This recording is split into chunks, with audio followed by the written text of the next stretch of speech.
बिस्मिल्लाहिर्रहमानिर्रहीम। अच्छा, उम्मीद है तुम लोग खैरियत से होगे। ये फ़िज़िक्स की सपोर्ट क्लास है, समझ लो भाई। ठीक है। अच्छा, मैंने इससे पहले भी लेक्चर रिकॉर्ड किया था, लेकिन वो तकरीबन 2 घंटे 52 मिनट्स इस टाइप की इतनी लंबी वीडियो बनी थी।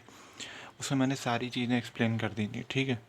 यानी अभी लास्ट क्लास तक जो हमें समझाया गया वो सब मैंने उसमें एक्सप्लेन कर दिया था, जितना समझ सका था। ठीक है।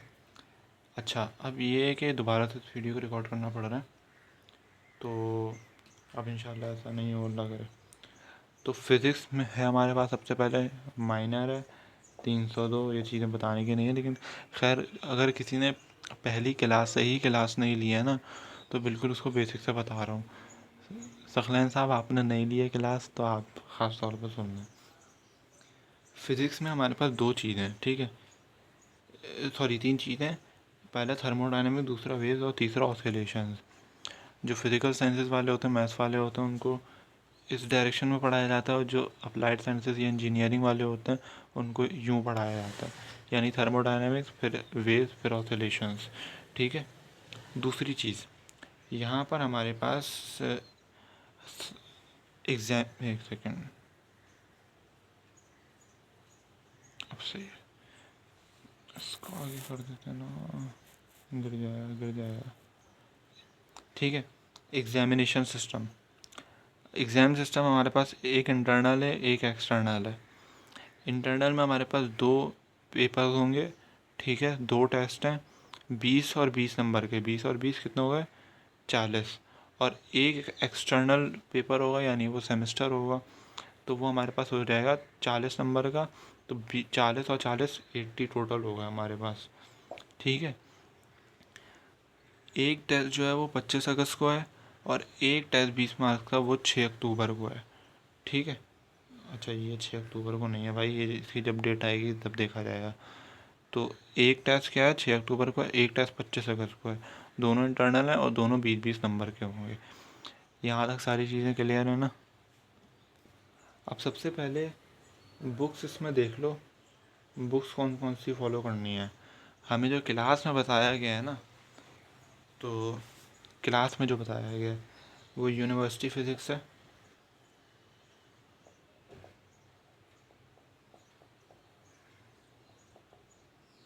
ठीक।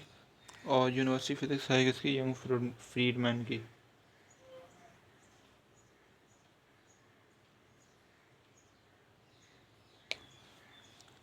अब मसला ये है कि इसमें कुछ एडिशन हैं।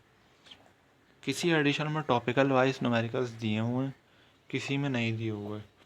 ठीक है। तो इसका ना 7th एडिशन देख लेना, या पता नहीं कौन सा एडिशन है, मैं कंफर्म नहीं है, मैं लिंक डाल दूँगा डिस्क्रिप्शन में।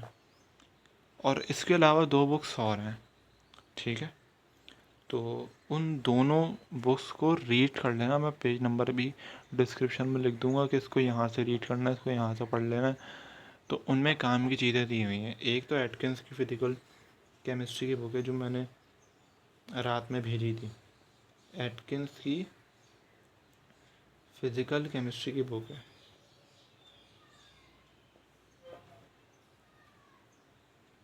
एटकिंस की फिजिकल केमिस्ट्री की बुक जो है, उसमें पेज नंबर 750 यहाँ से पढ़ लेना, तो चीज़ें काम की मिल जाएंगी। ठीक है। उसके अलावा एक बुक और है, वो हमारे पास है, स्टैटिस्टिकल थर्मोडायनेमिक्स। ठीक है। और बेसिकली ये जो कोर्स है, हमें स्टैटिक्स से ही थोड़ा सा कनेक्शन है इसमें। ठीक। अब मेन बात पर आते हैं। अरे भाई सही हो जाओ ना। अच्छा भाई, अब हमारे पास ना एक न्यूमेरिकल है, और वो ये न्यूमेरिकल है जो पहली क्लास में करवाया गया। वो क्या न्यूमेरिकल है? न्यूमेरिकल नंबर 1 है। कहता है कि first computer deep sea calculates speeds of 10⁻⁶ particles in 1 second. कहता है कि जो पहला कंप्यूटर था, डीप सी या जो भी था, हमें उससे मतलब नहीं है, हमें न्यूमेरिकल से मतलब है। क्या कहता है कि पहला कंप्यूटर था डीप सी, वो कैलकुलेट करता था 10⁻⁶, यानी एक्सपोनेंट 6 पार्टिकल्स की स्पीड को 1 सेकंड में। हम लिख लेते हैं 10⁶ पार्टिकल्स को 1 सेकंड में कैलकुलेट करता था। ठीक है, या यूँ लगा लो, अभी बताता हूँ ये क्यों लगाया है। फिर कहता है कि how many duration it will take, आगे की स्टेटमेंट में लिखना भूल गया, it will take to calculate 10⁻23 particle. यानी कि ये कहना चाह रहा है कि एक्स, अब ये कहना क्या चाह रहा है, कहता है कि पहला कंप्यूटर था डीप सीक, वो इतने पार्टिकल्स की स्पीड, यानी एक गैस का सैंपल है उसमें इतने पार्टिकल्स गिवन है। ठीक है, तो इतने पार्टिकल्स की स्पीड को इतने सेकंड में कैलकुलेट करता था। तो बताएं कि 10⁻23 पार्टिकल्स अगर होंगे तो वो उनको कितनी देर में कैलकुलेट करेगा। ये वाली चीज़ कहलाती है स्टोइचोमेट्री। ठीक है, ये स्टोइचोमेट्रिकल क्वेश्चन होता है। इसको करेंगे कैसे? ठीक, हम सबसे पहले करना क्या है इसमें, भैया 10⁶ है और 1 सेकंड में कैलकुलेट हो रहा है। बेसिक्स है, मुझे नहीं लगता पेपर में आएगा, लेकिन करवाना चाहिए भाई। और ये 10⁻23 है, मिसाल के तौर पे यहाँ पे 1 मौजूद हो तो ये x से मल्टीप्लाई हो रहा है, 1 से मल्टीप्लाई हो रहा है, तो जब यहाँ से मल्टीप्लाई हो रहा है यहाँ पे आके डिवाइड हो जाएगा। तो 10⁻23 और ये हो गया x, यानी 10⁶ 1 सेकंड से डिवाइड हुई और 10⁻23 x से डिवाइड हो गई। ये x यहाँ मल्टीप्लाई हो रहा है, ये वहाँ जाकर यहाँ पे डिवाइड हो रहा है, यहाँ पे जाके मल्टीप्लाई हो जाएगा, x हो गया। ये 10⁶ यहाँ क्या है, ऊपर है, वहाँ नीचे चली जाएगी। तो 10⁻23 और 10⁻6, और ये 1 नीचे डिनोमिनेटर में था, इसको लिखें ना लिखें बात एक ही है। ठीक है, अब शेड नहीं आ रहा होगा, तो अब बेसिस सेम है तो पावर्स क्या हो जाएंगी, डिवाइड हो रही हैं, ओ सॉरी, ये दोनों चीज़ें आपस में डिवाइड हो रही हैं, बेसिस सेम है, तो डिवाइड होने की वजह से क्या होगा, पावर्स आपस में माइनस हो जाएंगी। तो हमारे पास क्या हो गया, 10⁻17। हमने कैलकुलेट किसको किया है, सेकेंड्स को किया है, तो ये यूनिट हमारे पास आ जाएगा सेकेंड्स। अब मामला यहाँ तक नहीं है, ठीक है, मामला समझना। ठीक है, तो हमारे पास आंसर क्या आया था, 10⁻17। अब 10⁻17 हमारे पास आंसर आ गया, और ये आंसर कितने में था, सेकंड में था। हमारे सर ने कहा कि ये ऐसे नहीं चलेगा, इसको आपने क्या करना पड़ेगा भाई, दूसरे यूनिट में कन्वर्ट करना है, आसान ज़बान में, यानी कि इसको ईयर्स में कन्वर्ट करना है। ठीक है, यानी इसको कितने साल लगेंगे। अब अगर मैं 10⁻17 काउंट करना बैठ जाऊँ तो बहुत लंबा हो जाएगा। ठीक, तो याद रखना, जब भी लार्जर से स्मॉलर की तरफ जाते हैं, LMNOPQRS, ठीक है, यहाँ पे एक ट्रिक याद रख लेना भाई कि L के बाद आता है S, तो जब भी बाद में चीज़ें जाती हैं तो चीज़ें हमेशा बढ़ती हैं, तो यहाँ पे हमेशा क्या होगा, मल्टीप्लाई होगा। यानी लार्जर यूनिट से स्मॉलर यूनिट में जाना है तो क्या होगा, मल्टीप्लाई होगा। और अगर स्मॉलर यूनिट से लार्जर यूनिट में आना है तो वहाँ हमेशा क्या होगा, डिवाइड होगा। मुझे 10⁻17 सेकंड से ईयर में जाना है, सेकंड क्या है, छोटा यूनिट है, छोटा, जाना किस में, बड़े में, तो होगा क्या, डिवाइड। बस ये चीज़ याद रख लेना। तो अब क्या होगा, 10⁻17। अब यहाँ डिवाइड किससे कराऊँ भाई, डिवाइड कराना है मुझे 365 से, लेकिन साल में 365 दिन नहीं होते। क्यों, क्योंकि फरवरी में आता है लीप ईयर, तो 0.25 लग गया, हर 4 साल पर आता है तो 0.25 लग गया भाई। 4 साल पे कैसे कह रहा हूँ मैं, काउंट कर लेते हैं, हर 4 साल में एक मरतबा आता है लीप ईयर, तो अगर 1/2 करोगे तो 0.5 आएगा, और अगर उसको मज़ीद 2 से डिवाइड कर दोगे तो नीचे 4 हो गया और वहाँ पे क्या हो गया 0.25।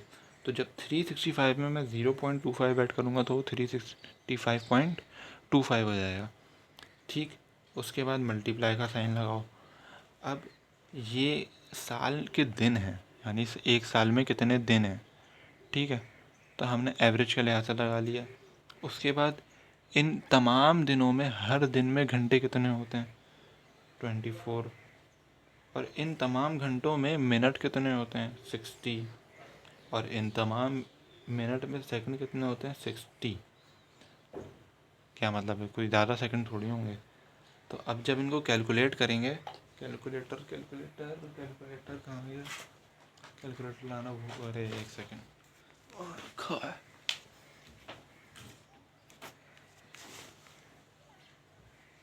कैलकुलेट करते हैं अब, ठीक है। तो 10 की पावर, अरे भाई पावर लगानी है ना, 10 की power 17 divided by 365.25 multiply by 24 multiply by 60 multiply by 60। तो देखो ये आंसर आएगा हमारे पास, ठीक है, ये आंसर आएगा। फोकस मारना भाई।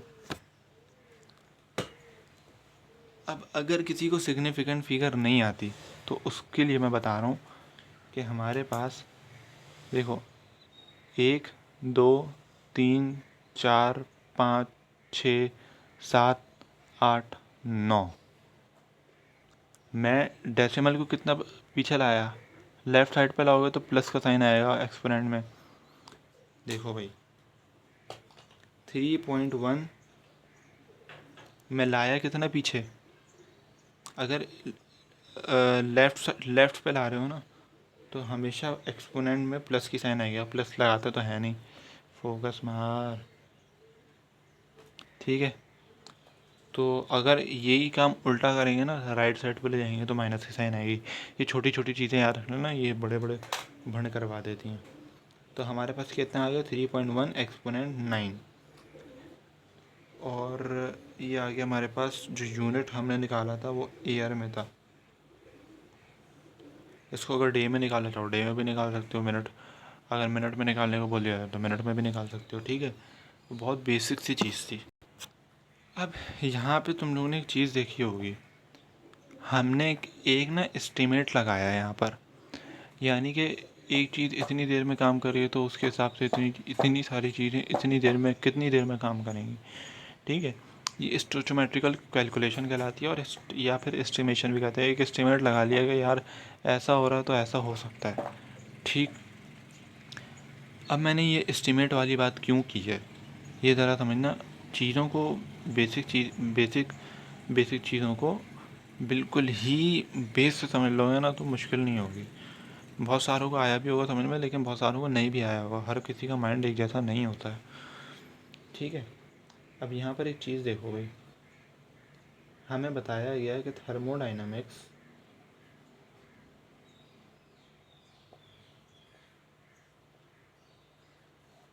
को एज एन स्टैटिस्टिक्स पढ़ना है। स्टैटिस्टिक्स, इतनी मनहूस स्पेलिंग होती है। हाँ ये स्पेलिंग है भाई, अगर स्पेलिंग में कुछ होता है यार देख लेना भाई, स्टैटिस्टिक्स कुछ ऐसे ही होगा, ठीक है। थर्मोडाइनमिक्स को स्टैटिस्टिक्स के तौर पर पढ़ना है। ये बेसिकली स्टैटिस्टिकल थर्मोडाइनमिक्स है। एटकिंस की फिजिकल केमिस्ट्री की बुक में जाना, स्टार्टिंग में ही देखना है तो वहाँ पे स्टैटिस्टिकल थर्मोडाइनमिक मेंशन होगा, ठीक है। तो स्टैटिस्टिकल थर्मोडाइनमिक्स हम बेसिकली पढ़ रहे हैं। फिर हमें सर ने एक और चीज़ भी लिखवाई थी इस तरीके से कि एस्टिमेशन, और 2-3 लोगों ने एस्टिमेशन लिखा हुआ था। एस्टिमेशन कोई वर्ड नहीं है भाई, वो एस्टिमेशन है, यानी किसी चीज़ का एस्टिमेट लगाना, अंदाज़ा लगाना कि एवरेज वैल्यू क्या हो सकती है, यानी guessing the average value, the process is called estimation, ठीक। यार ये शेड आ रहा है, थोड़ा सा कोऑपरेट कर लेना भाई, दूसरी वाली लाइट जला नहीं सकता। तो एस्टिमेशन हो गया, ठीक है। अब ये बिल्कुल बेसिक सी चीज़ थी, यानी थर्मोडायनेमिक्स हम यहाँ पे थर्मोडायनेमिकल प्रोसेस नहीं पढ़ रहे होंगे या आइसोकोरिक आइसोथर्मल वो चीज़ें नहीं पढ़ रहे होंगे। हमें जस्ट यहाँ पे स्टैटिस्टिक्स पढ़नी है। उसमें उन प्रोसेस में जितने भी स्टैटिस्टिक्स इस्तेमाल हो रहे हैं, जितने भी फार्मूले, जितने भी डेरिवेशन हैं, यहाँ पर हम वो वाली चीज़ें पढ़ रहे हैं। ठीक है, ये वाली स्टेटमेंट क्लियर हो गई कि हमने थर्मोडायनेमिक्स को स्टैटिस्टिक्स के तनाजुर में पढ़ना है, और या स्टैटिस्टिकल थर्मोडायनेमिक्स पढ़नी है, या फिर थर्मोडायनेमिक्स प्रोसेस वगैरह नहीं पढ़ने, बल्कि हमें थर्मोडायनेमिक्स में स्टैटिस्टिकल कैलकुलेशंस पढ़नी है सिर्फ। अब यहाँ पे हमारा टॉपिक नंबर 2 है। ठीक, अच्छा देखो, मैं लेक्चर पहले से बना के रखता हूँ और फिर मैं उसी को सामने रखते हुए चीज़ों को समझाता हूँ, ताकि एक एक चीज़ क्लैरिटी रखे दिमाग में, घिचपिच ना हो। ठीक है, अब यहाँ पे 3 कॉन्सेप्ट्स हैं हमारे पास। ठीक है, हमारे पास 3 कॉन्सेप्ट्स हैं। पहला कॉन्सेप्ट है मीन का। ठीक, कि मीन किस तरीके से निकाला जाता है। लेट सपोज़ मैं करता हूँ यहाँ पे 6 + 8, 8 और 14 हो जाते हैं, और 14 और 7 मिला लेते हैं यहाँ पे। ठीक है, तो 6 और 8 14, 14 और 7 21। ठीक, 21 हो गया। मीन समझा रहा हूँ, मीन होता क्या है, बिल्कुल बेसिक से समझो। और यहाँ पर क्वांटिटी ऑफ नंबर्स क्या है, 1 2 3, तो नीचे 3 लग देंगे।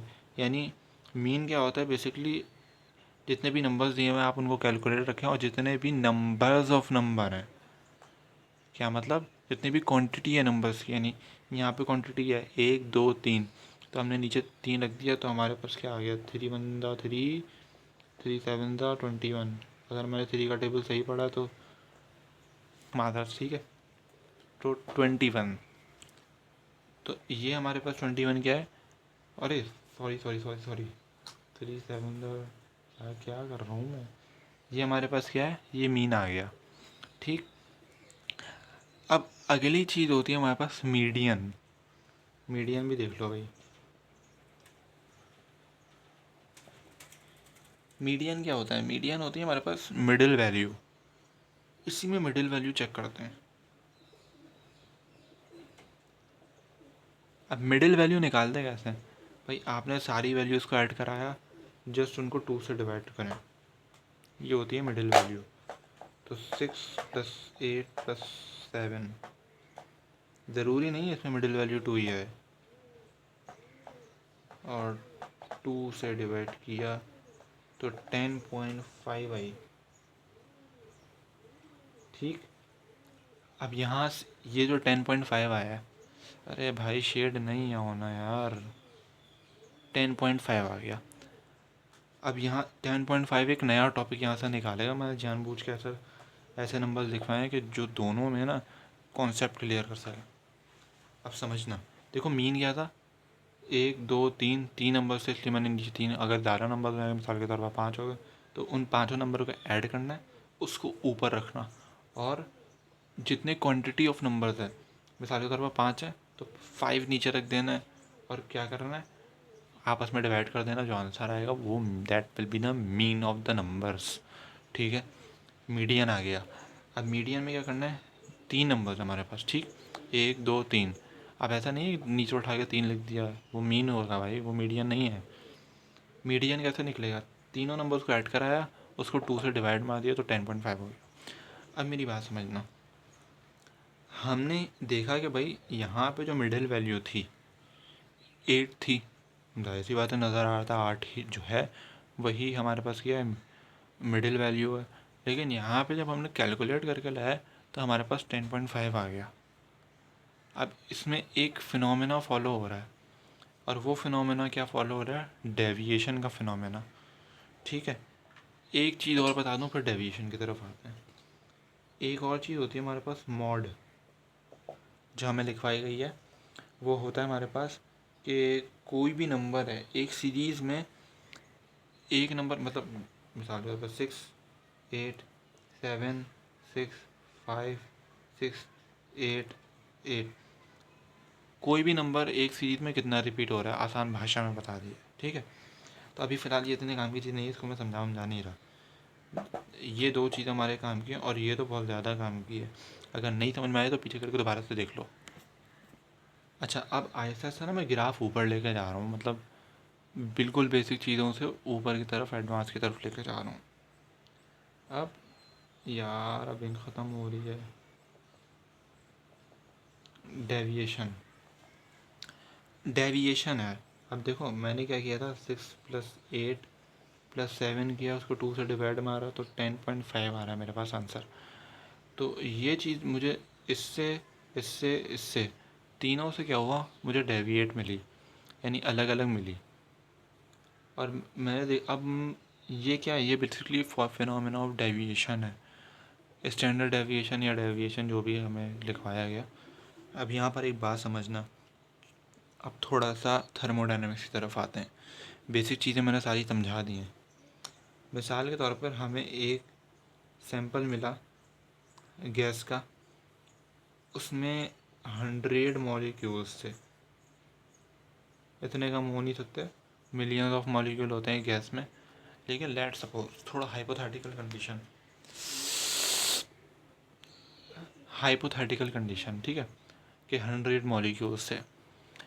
तो अब हुआ क्या, या चलो 100 मॉलिक्यूल्स भी नहीं करते, 100 मॉलिक्यूल्स भी बहुत सारे हो जाएंगे, 5 मॉलिक्यूल्स कर लेते हैं। चीज़ समझनी है ना, 5 मॉलिक्यूल हैं, ठीक है, बिल्कुल ही आसान कर लिया।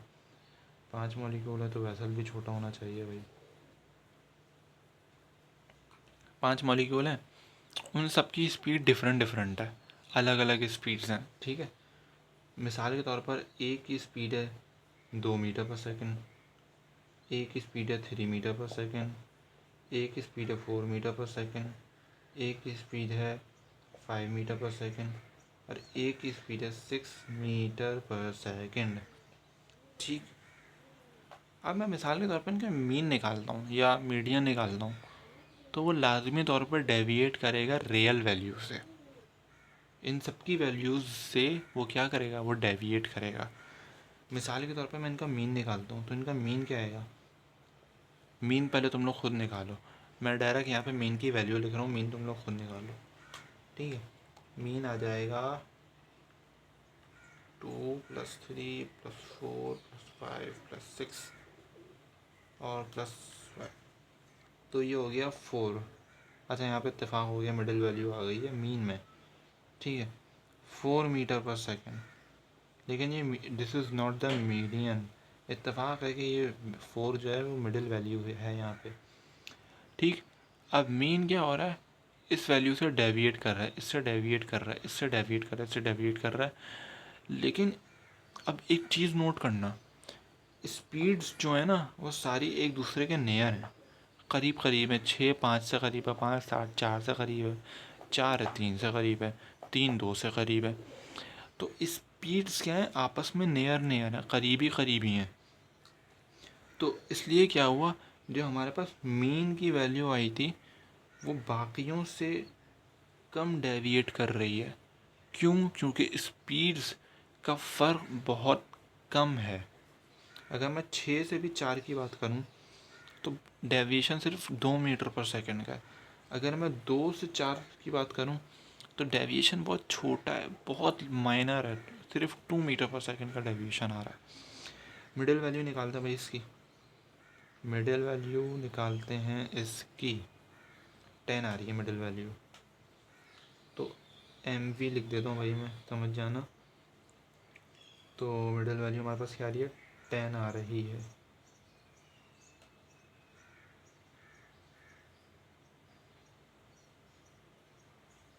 ठीक है, अब मिडिल वैल्यू जो है, अच्छा मिडिल वैल्यू का कोई काम नहीं है अभी, ठीक। ये जस्ट मैं करा रहा हूँ। तो अब इसमें देखा जाए तो क्या हो रहा है, इसका सम करके हम निकालना है, और जाहिर सी बात है बड़ा ही नंबर आएगा। तो क्या वो मिडिल वैल्यू भी डेविएट कर रही है, लेकिन डेविएशन ये है 4 मीटर पर सेकंड है, तो इतना डेविएशन नहीं आ रहा। लेकिन डेविएशन हमें अभी पढ़ना है किस चीज़ के लिए, हमें मीन के लिए डेविएशन पढ़ना है, ठीक है। अभी मीडियन वैल्यू के लिए नहीं पढ़ना, क्योंकि मीडियन वैल्यू का कोई काम इतना आ नहीं रहा है, तो हमें जस्ट फॉर द मीन पढ़ना है, ठीक। तो अब आगे जितना भी काम है डेविएशन और मीन का, वो सब क्या होगा, मीन से ही आएगा जो आगे जो कॉन्सेप्ट है। अच्छा, अब एक और बात यहाँ पे समझ लो। एक माइट भी पॉसिबल कि हमें पेपर में एमसीक्यूज दे दिए जाए और उसमें ये पॉइंट पूछ लिया जाए, तो ये पॉइंट ना लिख लेना। इफ़ अगर स्पीड्स आर नियर या स्पीड्स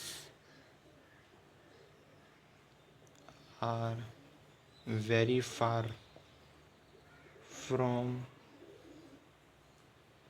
ईच अदर,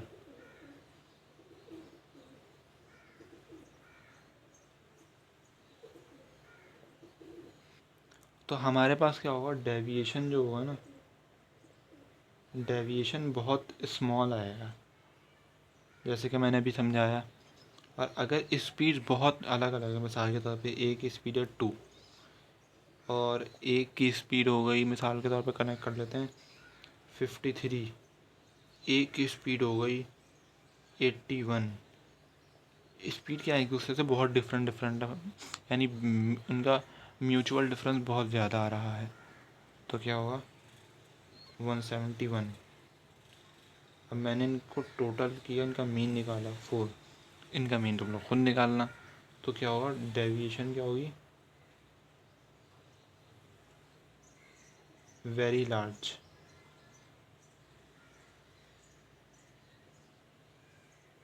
डेविएशन में बहुत बड़ा आ जाएगा, जब रियल वैल्यू जो भी आएगी ना हमारे पास, उसका इससे इससे इससे और इससे डेविएशन ज़्यादा आएगा। ठीक है, अब ये डेविएशन का टॉपिक था, ये हमारा ख़त्म हुआ। अगले टॉपिक पे आ जाते हैं, और वो क्या है हमारे पास, डेविएशन के बाद एक छोटा सा एक न्यूमेरिकल है। ठीक, न्यूमेरिकल देख लो।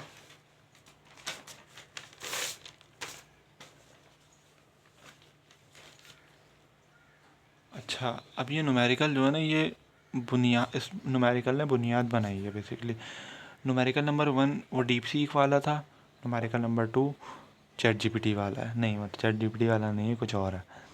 अच्छा, हमें सपोज़ कर लेना है कि हमें एक सैंपल मिला है गैस का, और उस सैंपल में सपोज़ वी है 15 पार्टिकल। सपोज़ कर लो कि हमारे पास 15 पार्टिकल्स हैं, 15 पार्टिकल्स हैं। Out of 15 particles 2 particles have speed v naught, 2 particles हैं जिनकी स्पीड है वी नॉट। अच्छा, अब यहाँ पे एक बात मेरी सुन लेना भाई। अबे यार तुम हट जाओ ना, अजीब बेचैनी है। सपोज़ कर लो कि वी नॉट हमारे पास है 40 मीटर पर सेकेंड। क्वेश्चन में हमें नहीं दिया हुआ, ना हमें क्लास में बताया गया है, ना सर ने बताया। ये मैंने क्यों लिखवाया, किसी वजह से लिखवाया ताकि कॉन्सेप्ट में क्लियर कर सकूँ। ठीक है, ये चलो इसको 4 कर लेते हैं, छोटा नंबर ले लेते हैं, आसानी होती है समझने में। गर्मी लग रही है। अच्छा, अब सही है।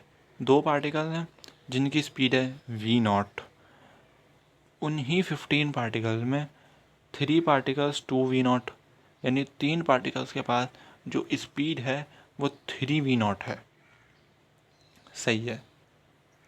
5 पार्टिकल्स हैं जिनकी स्पीड 3 वी नॉट है।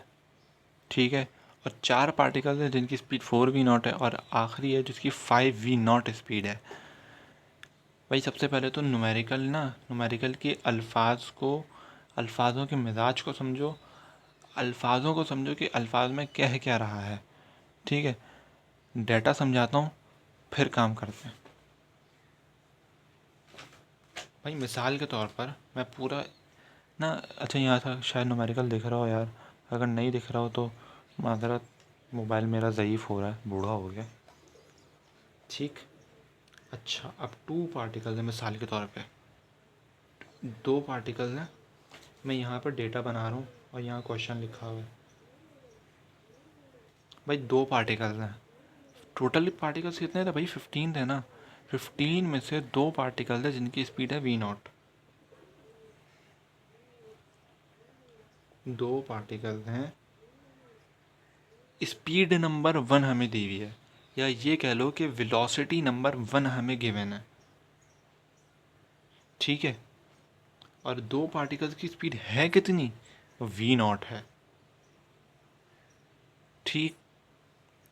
और थ्री पार्टिकल्स, अच्छा मैंने वो जो 4 मीटर पर सेकंड लिखवाया वो मैं बताता हूँ मैंने क्यों लिखवाया है। मैं यहाँ पे दोबारा लिख देता हूँ। थ्री पार्टिकल्स हैं, थ्री पार्टिकल। अब कितने कितने बचे टोटल पार्टिकल, 15 में से 2 माइनस कर दो, 13 पार्टिकल बचे। अब उनमें से 3 पार्टिकल हैं, उनकी स्पीड 2v0 है, समझना।